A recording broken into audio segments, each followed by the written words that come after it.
Many people are talking about a muted response from China, particularly compared to the visit by the last US House Speaker, Nancy Pelosi, to Taiwan last year, where we saw a lot of drills around the island of Taiwan by China.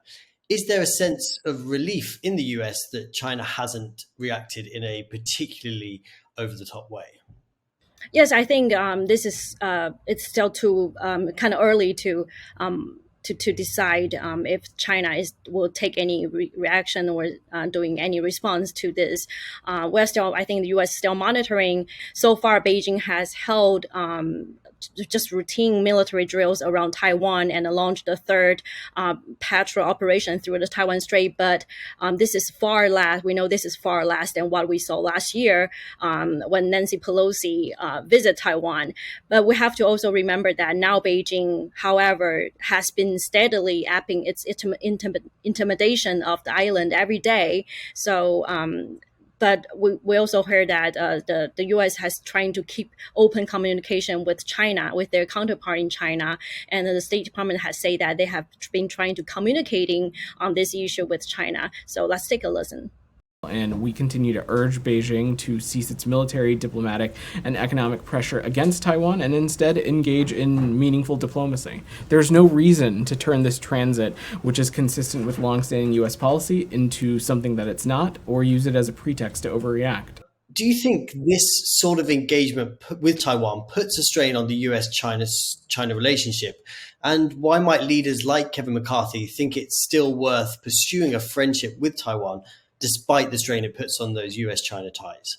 The U.S.-China relations actually has been quite at a low point for some time. We had Secretary of State Antony Blinken postpone his trip to China because of the spy balloon incidents, and still have not scheduled the phone call between Chinese President Xi Jinping and Joe Biden. So the relationship between the U.S. and China has been strained not for a while, not because of the interaction because of the interaction between U.S. and Taiwan, more like it's the nature of U.S.-China relations have changed, not as like 5 years ago or even 3 years ago. And how do you think attitudes towards Taiwan and China are changing in the US?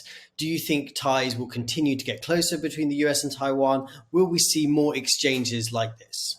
We probably can expect much more legislations or more talking or conversation between U.S. and Taiwan. And then actually, I did try to talk to some of the members that were participating in the private session with President Tsai yesterday, and they all told me that they are trying to promote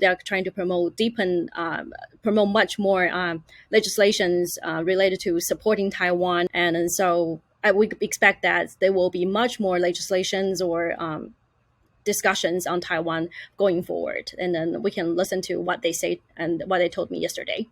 And of course, our shared goal is to prevent a war over Taiwan, which Xi Jinping has said that he wants. So that means deterrence on a broad range of issues, military deterrence, but also economic deterrence.